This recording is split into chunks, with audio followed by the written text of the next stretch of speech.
Chit Chat is sponsored by Fun Again Games, where everyone is welcome at our table, and your source for hard-to-find imports, liquidation games, new releases, and much more. Be sure to visit funagain.com to check it out.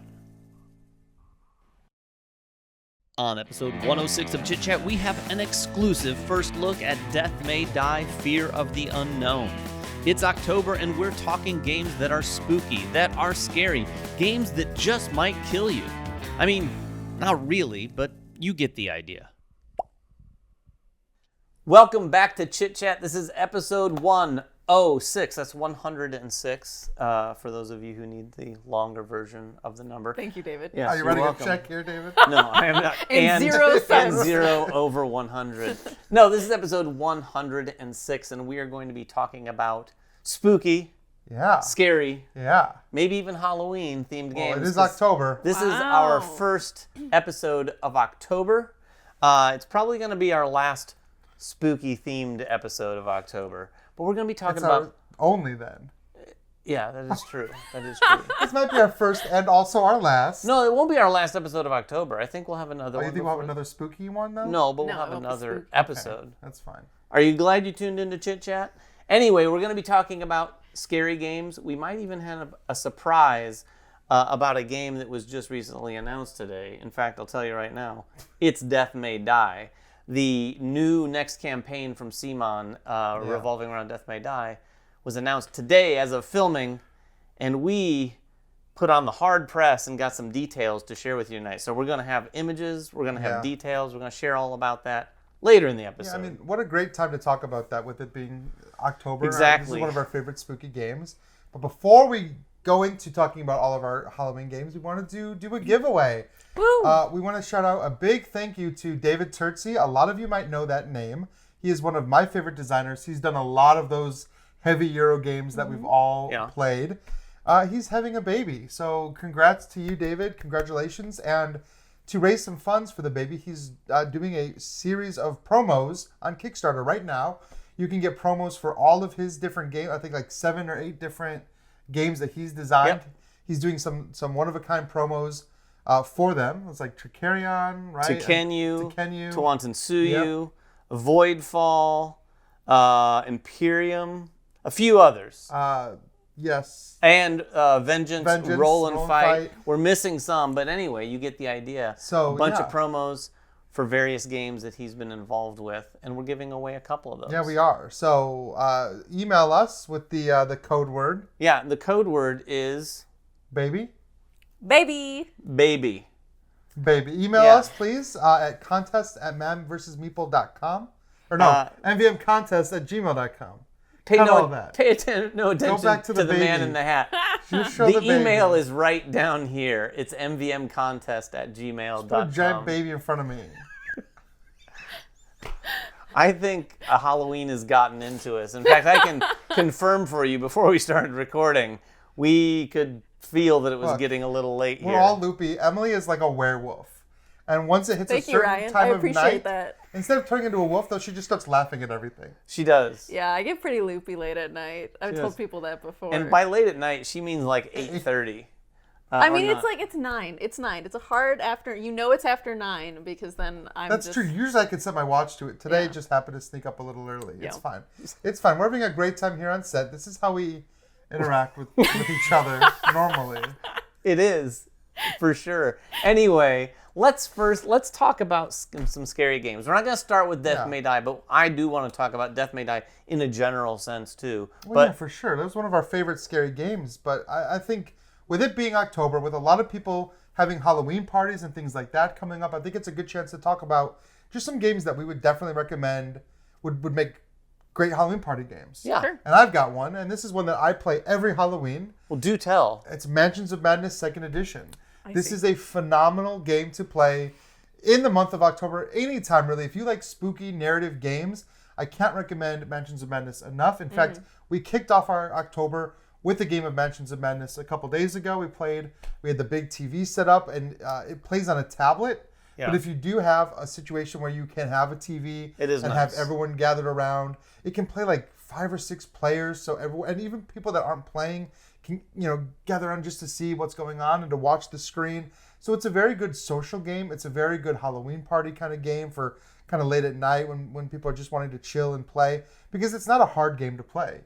You're really just following what's happening on the screen, and you're just taking your actions. And so it's great for people like getting up and snacking and walking around and all that stuff, whatever. It's just it's a great party game. Yeah, it is highly narrative. I'd say of all the games I can think of that we might talk about tonight, Mansions of Maddness probably seems like one of the more narrative ones. For and there's sure. a bit of a reveal in the newer version where you're not laying out all the tiles at once and you kind of open a door and then you find out what's there. So that adds a little bit of that tension that you wouldn't normally have by laying out a whole map and going, okay, these are all the places we can go to. Yeah. Well, that reminds me of the game that I was going to talk about, which also has a reveal, also is narrative, which is Betrayal, House on the Hill. And those get compared a lot. You played that last year at the Halloween party. I did. Were you in that game with us I was too? not. I watched from afar. Yeah, so it was definitely a fun Halloween game to play, and I like that game every now and again. We played the whole Legacy edition of it as well. Oh, you did? Yeah, we played through the whole Legacy campaign. Oh, wow. Yeah, that was a lot of fun. Did you too. like that? I did like that. Okay. I like that we had a good group, and like even one of the guys in our group, he doesn't really like Betrayal at all, but he liked playing with us because it was fun, like as a group, to do it together. So I think it's a really good Halloween one, and definitely has a spooky vibe going on, right? Like there's like some really creepy stuff, and if you're into like getting into character and into the flavor text, you can definitely make that very thematic. Or you could just play it like Ryan said too. This is a pretty simple game. Like you're just taking tiles and putting them out, doing movement, kind of rolling the dice. Depending on what the haunt is, like it can get a little more complicated or more straightforward. But it's really up to you to like bring the theme into and like be reading that flavor text and really going along with like how scary you want to make it. That haunt is what makes that game so unique. I mean, that's to me like the draw of that game is like it's kind of spooky. You have this tension happening, but then when the haunt is revealed, that's when things get kind of crazy, right? Because there's usually like a hidden traitor that is exposed, and like you have to have somebody leave the room while everyone else kind of talks about like, so you don't really know what's going on. And some of those haunts are like, there's like dolls being possessed and mirrors that come alive. And are the haunts like the scenarios? Yeah, and there's like Yeah. Like 50 or something more Oh, than really? Yeah, 50 there's a or more, ton because then you have like Widow's Walk as well, adds more to it as well. And they're based usually, they're like loosely based on like the item in the room where you found it in. So sometimes they do a really good job of tying that into like, oh, you just found this omen and that makes sense why this haunt is the one you're getting. Sometimes it's a little bit looser, but like you said, like there's some crazy stuff that comes out. There's all these different kinds of monsters that could come out. Yeah. And sometimes it's about getting weird items. Sometimes there's one traitor. Sometimes there's many. Sometimes it's a hidden traitor. Sometimes there's none. Oh, really? It just completely depends on what That's you get. interesting. If there's multiple traders, they don't know who they are. Sometimes it Sometimes depends they on the do, haunt. sometimes they don't. Oh, sometimes they don't. Oh. And I think so.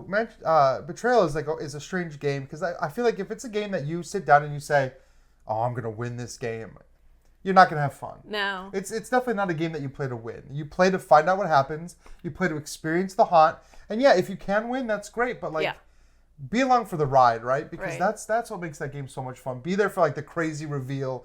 Get into the haunt, right? Like just. It's like a haunted house. Like if you're trying to do a haunted house just to get through it as fast as possible, like why even go, right? So like you're there to experience it, to have fun, like to be scared, and that's how you kind of have to play it. Like what Emily was saying too. It's like, how scary can a board game be? Right. Well, you had a really good point though. The most scared that I ever am playing board games is not in a game that necessarily has a scary theme, but is in any social deduction game. Oh, I thought you were going to say nerds.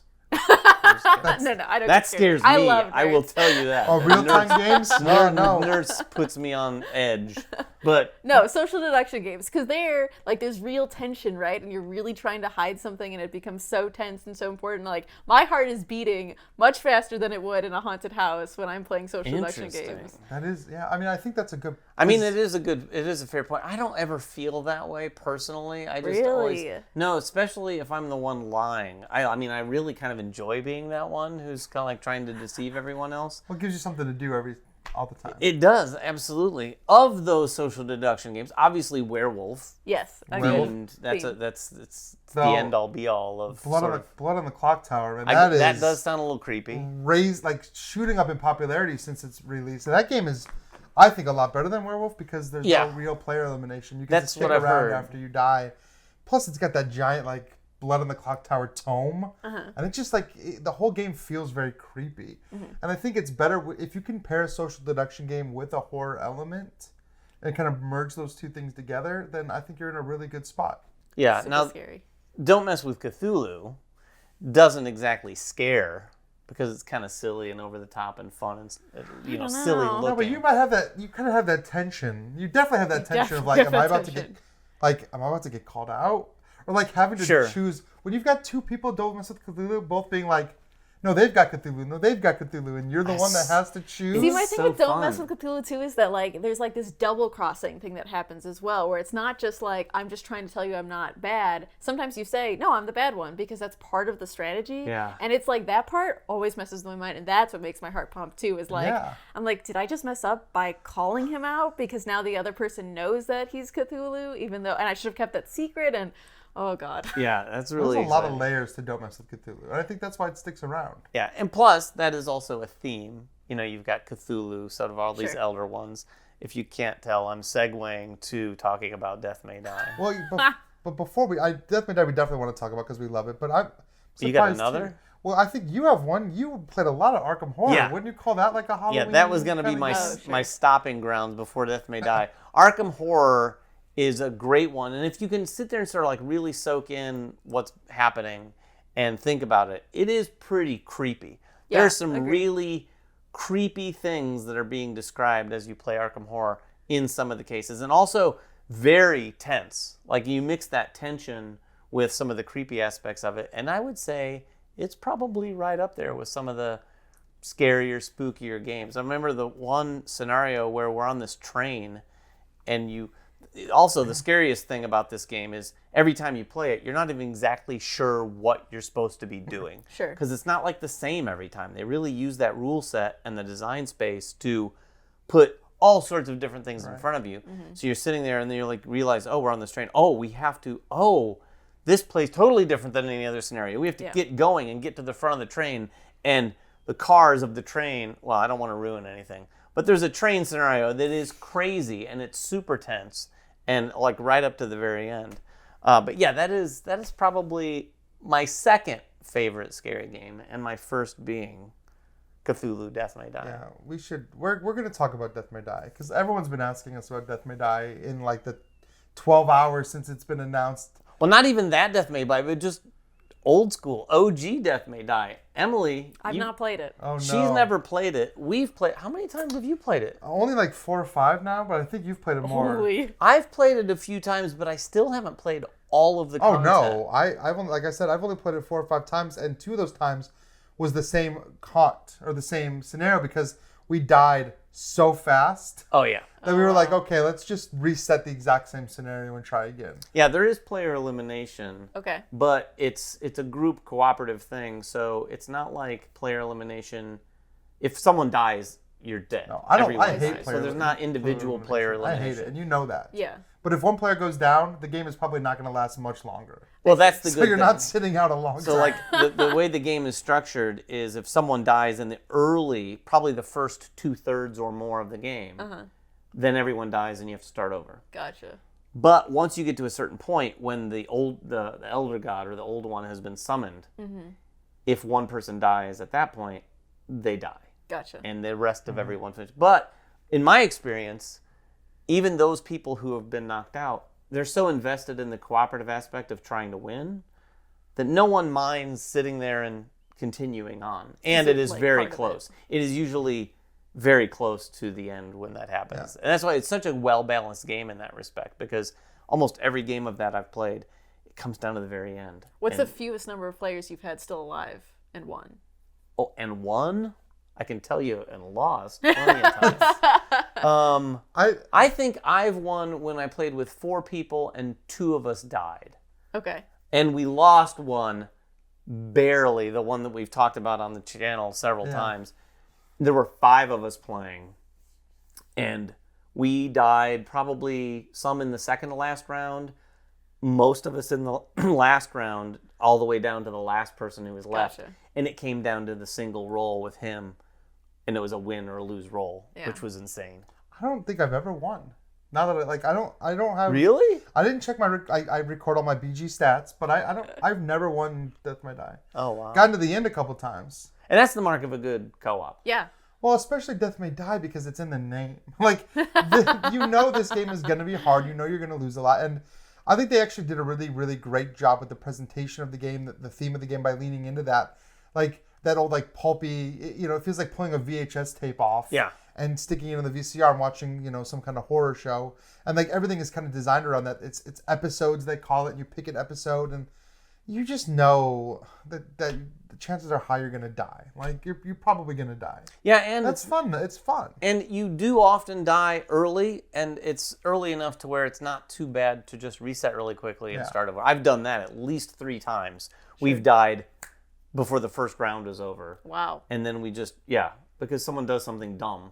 And sometimes it's me, but a player at the table will just go like, well, I'll go in this room, and then just calamity happens. Wow. and they're not ready for it, and they die. And usually it's because they've risked a little much, and they've lost some hit points or some health, and they go into a situation, and, everyone just pounces on them, something like that. But you're not here for old Death May Die. I want to kick it off, right? Because I wanted to talk to you about something specific. Because you and I are big fans of this game. Emily, you'll have to...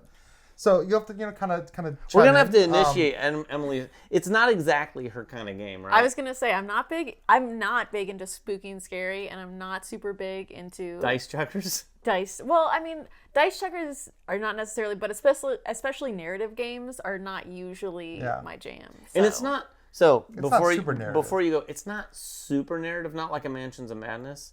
And in my opinion, while I like Mansions of Madness, I love this game because it gives you so much satisfaction. Your character's progressing super fast. Gotcha. And it's this balance of like you're losing sanity. As you do that, you come closer to losing the game. But as you do that, you're also leveling up. It's connected directly to your sanity getting lost. So it makes you more powerful. And that's what I think the game works. And that's what makes it so exciting. And also the narrative in Death May Die is an emerging narrative, right? Like you start with a particular setup and a little bit of a story snippet. But the narrative is like, it's the arc of your character. The things you find. It's the things you find. You find this item and this item and you put them together and you're like, oh, well, here's the staff and the diamond, or like, here's the poison. And like, so you're kind of building out this narrative of your character as you're playing through, and the games aren't long, right? So you're not it's not like you're flipping cards and reading text all the time. But what I wanted to talk about was the fact that Death May Die is very modular, in that you're choosing a scenario to play, an episode, and you're choosing like one of the Elder Gods to go against. I've heard that the expansion is bringing even more modularity. Yeah, by he's heard, he means he heard earlier when we talked about it. Well, I'm just saying that's the part I'm like really excited about. So I'll answer that question first. But what we're talking about here is Death May Die, Fear of the Unknown. This is a standalone core box of Death May Die. So this isn't necessarily an expansion. It is another season, but from what I understand, people will be able to back this in and of itself, and they won't have to have already owned Death May Die. That's what I've that's heard. cool. I also don't know, the one thing I don't know before we go any further is, I don't know if they're going to have the old stuff on the campaign. I hope so. I can't imagine they won't, but like when I asked them that question, their answer was, we're really excited about the new stuff, so here's some details. That's one of the games I regret not backing more than anything. Yeah, I didn't back it, and then one of our local game stores, Family Time Games, they had backed it at the retail level and had a bunch of them in. Gotcha. And I'd had the chance to play it once and totally fell in love. And it wasn't my kind of game either. Yeah. I was like, but when I played it, I was like, oh my gosh, this is so much fun. And I got everything except the big Cthulhu statue. I got everything just shy of that. But anyway, this is a standalone core set of Death May Die. It's going to come with all the things you'd expect. I think it comes with 2 new Elder Gods. Nice. I think 10 new investigators. And right now there are, I think, 39 or 40 plus investigators already. New episodes, all sorts of all the you'd expect. But to answer Ryan's question, one of the things this does is it introduces module. So there's these unknown monsters. In the core game, like he was saying earlier, you take a scenario or an episode, and then you choose an elder god. The episode comes with a lot of the theme and a lot of the things you're going to find and sort of the layout, which says map to build and stuff like that. Then the elder stuff like that comes with a couple like henchman-esque monsters, minions, and they work in a unique fashion. Okay. So you put those two together so you can kind of piece together very unique experiences. Yeah. Okay. The new one has a third part, which is unknown monsters, and you don't have to use this, but you add another sort of sideboard to the story card that has these unknown monsters. It's going to bring in probably a variety of different monsters. I think they shared 2 with us, which we're probably showing on screen right now, which is the Ghast and the Gug, now, which are really creepy. Emily can't see them, nor has she seen them yet, but when she watches the episode... It sounds like you're making stuff up, David. Nope, I'm not. It's right here on screen. But you're going to be able to add these, and what this does overall from a gameplay standpoint is it gives people the opportunity to make the scenarios more difficult. Oh, that's what we need. Yeah. Since you've never won before, yeah, it's Ryan. funny, because if you've ever played it, you're like, that's the last thing this game needs. Okay, it's really quick, though. That is what I mean, if you're that good, because losing is fun, and that tension of like trying... The fact that the game is so hard is the draw. So if you've gotten to a point where you've basically mastered it, I think this kind of new challenge is exactly what those players will need. Sorry, that's my segue. No, and on the flip side of that, they have another thing that they've added to the game on the other side of the coin to make it a little easier. Thank God. And you can use that if you want it easier. You can use the monsters, the unknown monsters, if you want it harder. You can use both together at the same time if you want to play an expanded game that's both harder and easier? That is about the same difficulty. And just a lot more. It's just more stuff. So the other thing they've added to make it easier are relics. And these are cards, and we have a couple of those as well. These are cards that each player is going to get at the beginning of the game. And it starts on one side, and it's a relic that does a thing. That usually says, like, once per turn you can do this. And it's like a special power. And then I think all of them will trigger... Once you've reached 3 milestones on the sanity track, so once you've started going pretty insane, you'll flip it over and the relics kind of take on their powered up form. Like I think one of them that we have is like some sort of like little jade statue necklace. And then it's like on fire and like crazy on the other side. And then it just lets you do the cool thing maybe more, like a couple times per turn, or makes the thing a little bit better. So they've got those, which is cool because I think people will enjoy having like little variable powers in their game. And when I think that's a super cool idea, though, to have like a little thing that makes it easier, a little thing that makes it harder. And then even like if you have people who like the current level it's at, you could add both. Exactly. And so you got like all this variability. Like, do you want it easier? Do you want it harder? Do you want it the same, but also more? That sounds really cool. The other cool thing about this, the whole thing is fully backwards compatible. So... Nice. The Elder Gods that come with this, you'll be able to use those with the old one. You mix and match how you see fit. I don't know for sure if you'll be able to use... I'm assuming you're going to be able to use the relics and the unknown monsters with the old stuff too. I can't imagine they wouldn't. Well, if you're just adding it onto the scenario, it seems like it would be easy to do. But they did tell us that it's fully mixable and matchable, and that's cool. They did show us a couple of the monsters, the Ghast and the Gug. They showed us one of the Elder Gods, and you guys haven't seen this. It is really creepy. I don't want to see it. I can't even see it. Well, that's the cool thing. They actually redacted the name of it on the cards they gave us. And they asked us, and now I'm asking you, once you see this Elder God that we have up on screen right now, guess what Elder God it is. I did a little light research before we started recording to see if I could figure it out. I think it is their own interpretation of maybe one of the Elder Gods. Maybe it's their own creation. I really don't know. But I can tell you, it is a creepy looking thing. All right, well, we'll be in the comments guessing right now. Yes, we'll all be guessing in the comments. I'm just going to close my eyes, though. I need to be able to sleep at night, so... Really? Just that image is enough? I mean, I haven't seen the image, but I'm not good with creepy, so... I'm going to show her the images after we stop recording. So just so you'll be prepared when we're watching my God. Live. I'm excited for it, and my fingers are really crossed that we can get the old stuff. Yes, I know you want it badly. I do.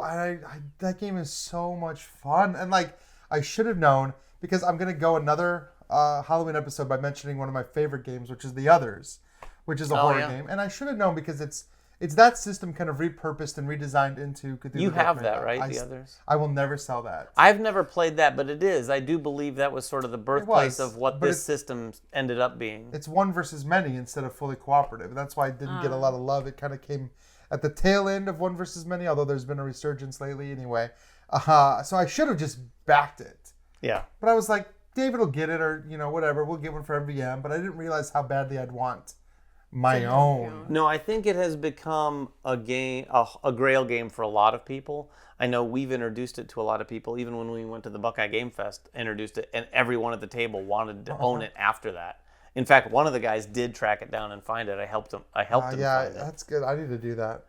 So anyway, we don't know if that's going to be on the campaign. No, Fingers crossed that it would be. well. And I don't even know when the campaign is going to be. But the last thing I'll leave you with is if you happen to be watching this from Germany, I hope we have some German viewers. Hello. And you're going to Essen, because Essen is this week, as of we're recording this. They are actually going to have all the things we showed and described just now in demo form at Essen for you to play that's cool. on Friday and Saturday of this week. That'll be cool. So you're going to see that crazy Elder God. You might even find out the name of that Elder God. I'm not sure. But they're going to have a lot of those things. I'm assuming some of those like prototype versions of the minis for you to play through some of the scenarios and maybe try out the rituals and maybe try out the unknown monsters. I'm really excited to get this game played. Hopefully we can do some more. I'm sure we'll do more content when we actually have something in our for hands. sure. I've been talking to them for a very long time. I said, if you ever do anything with Death May Die Again, we want to do something with you. So we're going to try to do as much as we can. I don't know if we'll get an early copy or anything like that to show you, but if we do, you'll be the first to know. Yeah. Anything that we've been playing really quickly before we sign off? Actually, I already mentioned I played Mansions of Madness. Very scary.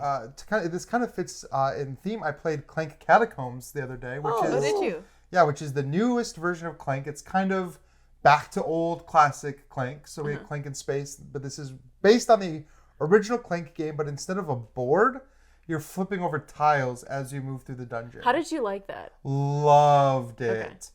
Absolutely loved it because it created these moments. Because in the base game of Clank, you can look at the board, you get the layout of the board, and you can think to yourself, I'm going to go this path, I'm going to grab that artifact. You can't do that because as you're moving, you're flipping a tile. You can orient that tile how you want. Oh, really? To make it all the paths fit.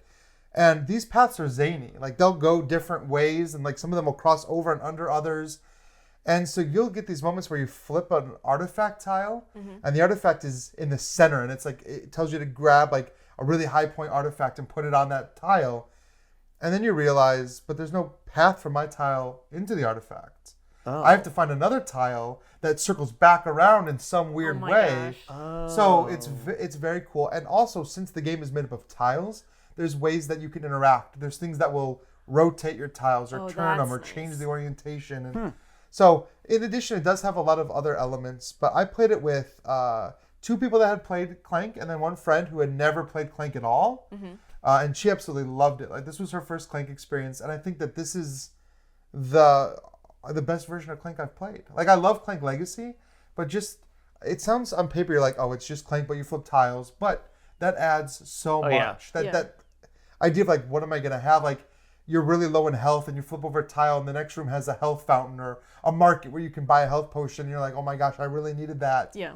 I like exploration in games and pairing those things together just feels really good. What's weird for me is I don't love exploration in games, but it also still kind of reminds me of like Azul Queen's Garden, and I really like the reveal. With the reveal. And so I think that I would like it for that reason, and that like what you were talking about, the paths changing and having that little bit of manipulation, I think would be enough for me to be like, okay, this is still cool, even though it's a little bit too hectic for me. It was. It does sound chaotic a little bit, but it's cool not being able to know at the start of the game just what you're going to do, having to kind of discover it. And so you have this new sense in Clank.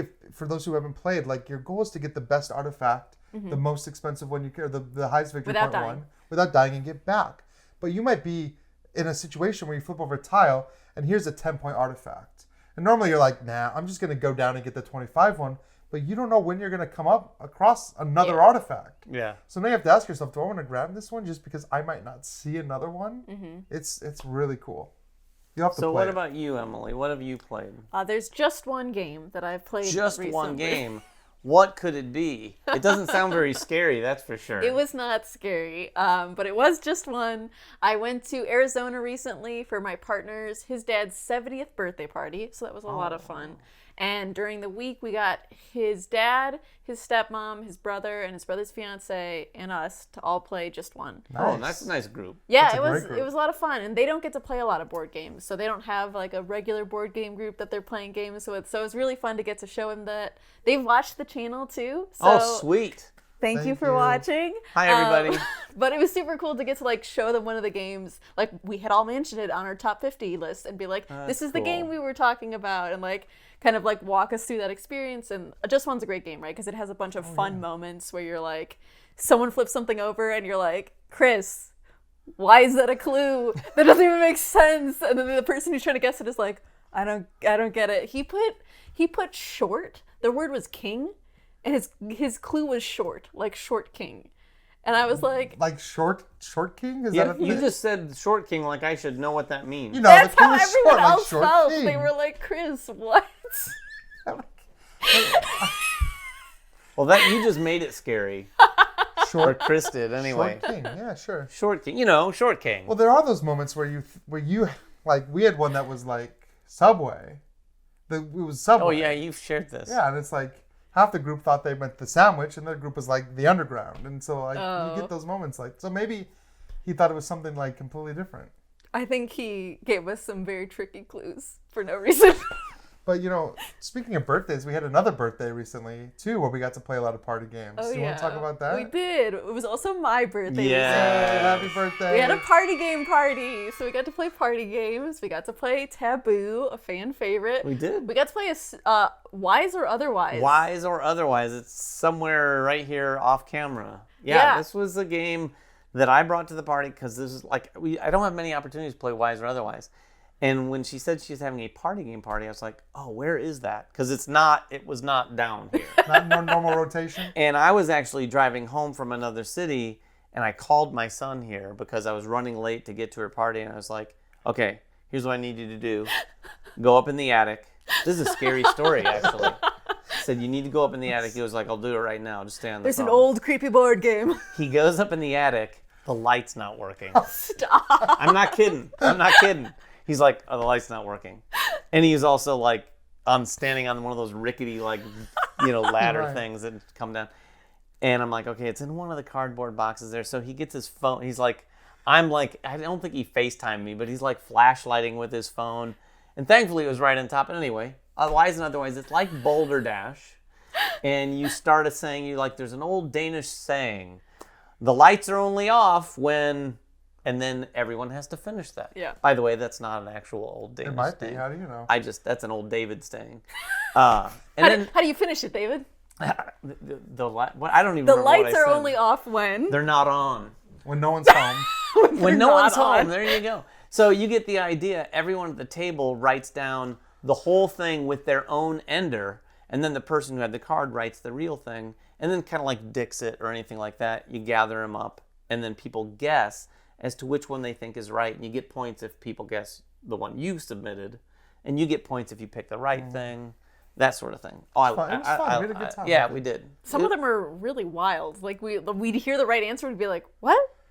What? Well, and How some does of the that make any fake sense? answers were so wild that I got they Emily a couple times with a did. couple of mine, He but did. yeah, some of the answers are disturbingly brief. Like it's like da da da da da da da da da when you dance. Or something very short like that, and it sounds like, well, that's a lame one that someone came up with, but no, it was the actual saying. It was fun. We should do more party game parties. Yes. So I won't bore you with any of the games I played. I did go to the World Series of Board Right. Gaming. Yeah. We are going to have a whole nother episode to talk about that experience because it was a very interesting experience. If you Nice. haven't checked it out at all, go to the World Series of Board Gaming channel. You can see yours truly with Paula Deming commentating the finals for Blood Rage. And then a little bit on Sunday, I was on with Tom Vassal, and we commentated Ticket to Ride. And then the finals was Dune Imperium Sunday afternoon. I loved that. And a big congratulations to Hanshi Lee, who won the World Series of Board Gaming. Congratulations. But everyone there, it was really cool. Incredibly competitive. As you know, these two are much better gamers than I am.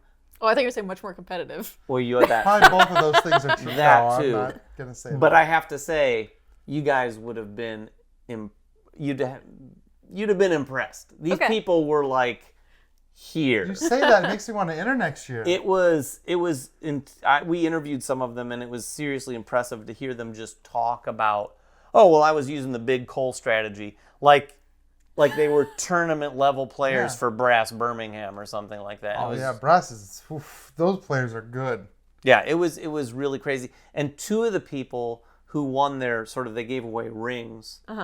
Two of the people who got rings got 2 rings because they won one game and they won another game. Wow. Which is pretty crazy. Pretty bling. And I think even one of those people came close, on another one of their games. That's That's wild. great. I really do hope that this becomes a thing, and like It was really cool. people show off, like gamers will show off all the World Series rings they've won. Like I think that's really neat. Yeah, I think a lot of people were a little skeptical. Admittedly, I was too. But after having gone, and this was their first year, I think it needs to grow quite a bit. But it was a good group of people that were putting it on, and it was a lot of Wish fun. I got. I ended up actually kind of having a great week, so I guess it's okay that I didn't. But I still had a little bit of FOMO. I'll admit it. Yeah, it was cool. The last thing, I did go to a Blair Witch escape room while I was there, so that's scary. Oh, that's right? cool. And then I'll leave you with this. The one thing I did that I've never done before, and I probably won't ever do again, went out to a Blackout dinner. Alicia and I, with Rob and Christina from Blue Peg Pink Peg, went to a 7-course meal in the pitch dark. And when I say pitch dark, it wasn't like, okay, my eyes have adjusted a little. It was like your eyes were closed the entire time. I can't do that with my eyes open. Like, Right. I miss constantly. How are you? The first course was soup, and it was a little awkward. They even recommended just picking up the bowl and drinking it like this. But Did I you do tried. that? I didn't. I was using the spoon, and the first few times I was It's on like, expert mode. What about like you need like you're like I'm thirsty. Where's my water? well, no, yeah, you had to find all that stuff, but Wild. it was That is a crazy. crazy experience. It was pretty good food too. It wasn't bad. How did the wait staff even know? Like, They had. They have night vision goggles. They do. They had That's night true vision story. goggles. As they took us in, the guy had night vision. He puts them down, and then we all had to line up with our hand on each other's shoulders, slowly walking in. And I would trip. as sounds soon, so much just fun, be like, though. as soon as we walked in, you heard that you were in a big dining room, and we were like sitting there talking when we first sat down, like, how many people do you think were in here? Does it seem kind of small? Was it big? We asked on the way out. It was a full dining room, like with like 100 people Oh my or something. goodness. Wow. That's It wild. was very large because it sounded like you were in a big restaurant. Yeah. That sounds like But fun. again, you had no concept for how big or small or where you were. Okay, but also, how do you pay? Like, how do you tip then? Do you do it once you're back in the Probably light? back Yeah. in the- Okay. So once it was all over, they walked us out. I accidentally gave you all my money. Yeah, that would be bad. I would not Right. sign up for that again. You're supposed to sign on the dotted line, not up here at the top. It wasn't cheap, I'll tell you that. Oh, I'm it was sure. it was Those are- probably the most expensive experience we had out there. But yeah, then they show you the menu at that point too, because you don't even know what you're eating. They don't tell you what you're Oh, eating. they don't do that thing where the guy comes and tells you what their That different is courses scary. are? No, he did. He gave us the vaguest of descriptions. This is a liquid. You're going to use a spoon to eat it. That Oh my sort of gosh, thing. you wouldn't even know if it's hot or cold though? Like, Nope. oh my god, I burned myself. I was Nothing. like, I can't do it. I can't even try. They probably learned that lesson the hard way. Yeah. But then we got to see the menu before we left. But anyway, those are some of the fun Very experiences. cool. But we'll tell you about the actual competition of the World Series, and maybe, hopefully, fingers crossed, even have one of, if not more, of the competitors here Yeah, on oh, an that'd be episode cool. of Chit Chat. But until next time, get down in the comments below. Tell us what your scariest game Yeah. is that you've played. Have you ever been so frightened that you wanted to stop playing a game? I hope not, because I don't think I've ever had that experience. I'd love to play that game though. That was that tense. I would like that. If you have something like that, share it in the comments below. But until next time, make sure everyone has fun at the table, and we'll see you then.